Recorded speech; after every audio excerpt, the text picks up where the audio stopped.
The Bridge by Nikolai Tchaikovsky. I just can't see him going, Grandma said, turning over the potato cake in the pan with the knife. He's scared of everything. He'll go, Aunt Nadja replied from the depth of the kitchen. He has to go. He'll be better off there.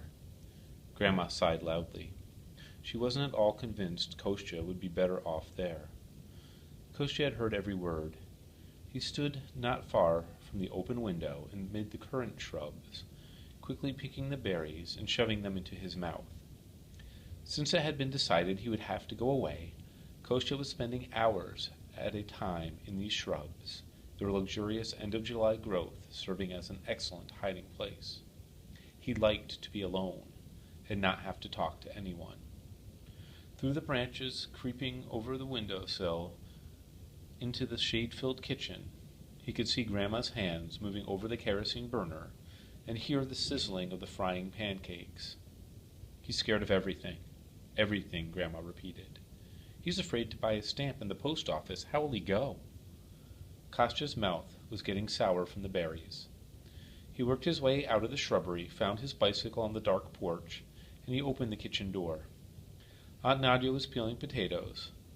Since it was Sunday, she hadn't gone to work in the factory, but was helping Grandma. The peels coiled like spirals over Aunt Nadja's thick man-like fingers. Grandma, a squat little woman, had just turned over another sizzling pancake. She looked up at the boy. Kostya knew the mountain of potato cakes, piled in a plate at the burner, was being baked for him. One more sign that his going away was final. "I'm going for a little ride," he said glumly, hoisting the small bicycle over his shoulder. Grandma sighed, stepping heavily from foot to foot.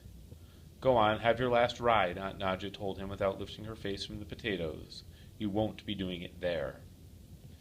Kostya walked his bicycle through the open wicket and threw his long leg over the frame. The bike, a juvenile size, bought long time ago, had become too small for him. This year he had shot up to almost twice his previous height, though otherwise he remained the same, narrow shoulders, a thin neck with protruding Adam's apple, and slightly protuberant, translucent ears. Mechanically, Kostya rode out into the alley, hedged by dusty elder thickets. His sharp knees almost touched his chin, but he didn't mind. He was much too used to it. Mechanically he swerved to his left, to cut into the open fields. He didn't want to meet anyone, and didn't want anyone to disturb his thoughts. Last spring, after he was graduated from high school, barely getting promoted, Kostya decided that going to the institute was out of the question. There had been a time when his marks were no worse than anybody else's, but after his mother had died a year and a half ago, he hadn't attended school for several months, and he had fallen too far behind to catch up. Everybody in class had known that Kostya never learned his lessons. He had become shy and unsure of himself, and the shyness had compounded his confusion whenever he'd been called to the blackboard. And then his awkwardness. In company, he'd either keep quiet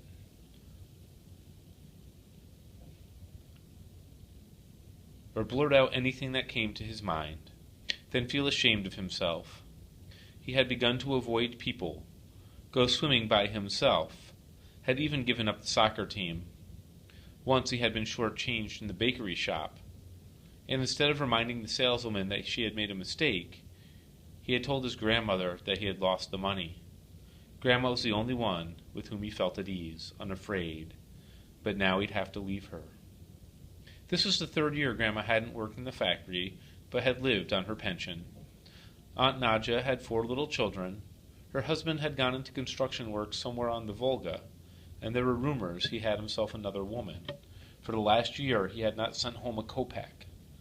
The whole settlement where Kostya had been born and lived his starless 17 years was made up of people working in the factory. It was a woman's factory where a true man wouldn't be caught working. Lads would leave the settlement as soon as they were graduated, and Kostya, too, would have to leave and stop living at Grandma and Aunt Nadja's expense. But where? Uncle Vasily Petrovich, Grandma's brother, had asked him to come, promising Grandma to take good care of him and find him a job. Everybody had thought that this was good and right, that a bright future was ahead of him. Everybody but Kostya. Deep inside, he was afraid nothing would come out of it, yet he didn't dare tell anybody. He didn't dare confess to anybody how frightening was the thought of leaving Grandma. Uncle Vasily Petrovich loomed in Kostya's mind like a cold, strict old man, of whom even Grandma was afraid.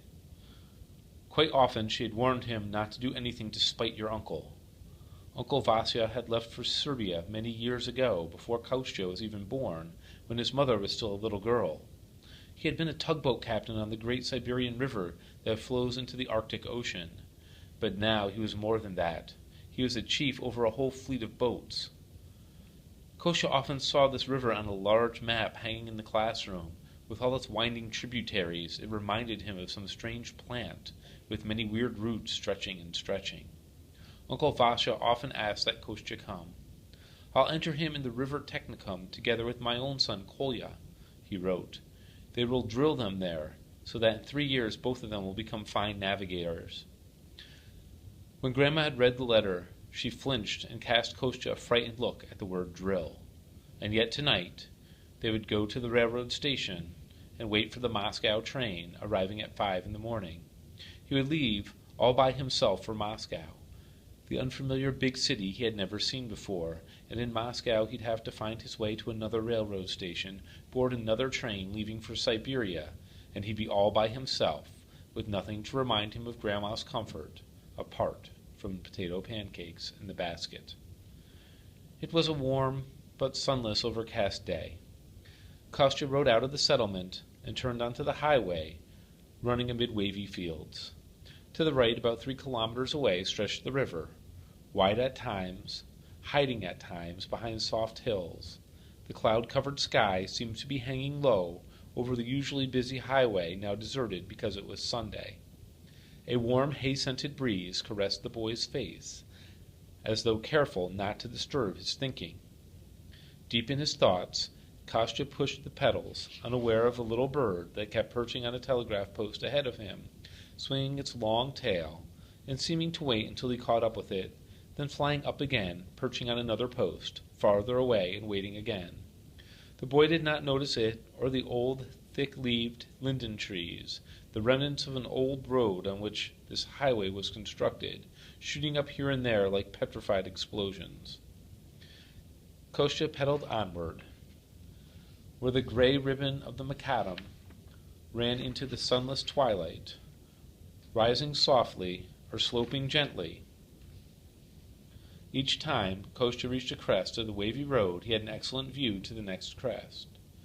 Each time he was on top of the hill, he could see a green depression through which the road made a straight cut, first running down, then up toward the crest, where it butted against the sky and disappeared. Hurdling one of these crests, Kostya sighted in the distance a minute colored dot, moving in the same direction. It occurred to him he might have noticed it before, but had paid it no attention. There might have been a 2-kilometer span between them. He only had a glimpse of it looming blue and yellow before it reached the next crest and vanished. Kostya began to pedal faster. He dashed downhill, bouncing over a little bridge that spanned the 2 banks of a gully, then climbed the uphill stretch, using the impetus gained from the down drive. He hurdled the next crest and saw again the yellow-blue dot, bigger now, just beginning to move up the next rise. The distance between them had shortened considerably. He could see it was someone on a bicycle. How odd, he thought, so gaily dressed, yellow on top, blue below. Quite intrigued, Kostya leaned forward, pumping harder and harder, trying for greater speed. As soon as he came over the next crest, he realized that the cyclist ahead of him was a girl wearing a blue skirt and a yellow blouse, her fair hair falling down her back. She had been pedaling unhurriedly until she heard him coming from behind. As she turned her face to him, the glimpse Kostya caught was brief, a round babyish face. There were still about 200 meters separating them, and when she turned away again, her plump little calves and the white socks began to push harder. The girl didn't want to be outdistanced. She spurted ahead. Kostya leaned forward on the bars, pumping with all his might. yet he was unable to cut the distance by much. She seemed to be quite good. On the next rise he appeared to gain a little, but when they came down the slope and the bikes rolled on their own, he stayed back somewhat. Her bike's better than mine, he thought, yet the excitement of the chase added will to his strength, and on the next rise he gained considerably and covered the next downhill stretch, long as it was, without giving in a meter. Now he could see her well, no more than 13 or 14. At times the girl turned her head slightly, seeming to try to catch a glimpse of him from the corner of her eye. Then he saw her chubby cheek, and a moment later he'd see her trying desperately to keep him from catching up with her, but he was drawing inexorably closer. The girl's hair fluttered in the wind, exposing the back of her neck.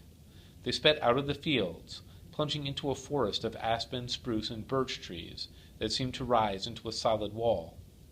As the distance between the bicycles stubbornly decreased, Kostya was overcome by a sense of triumph. The girl's glances were more frequent. Every time she tried to have a good look at him, her bike made a little zigzag, and he gained a few meters. He was sure to catch up with her, probably on the next rise.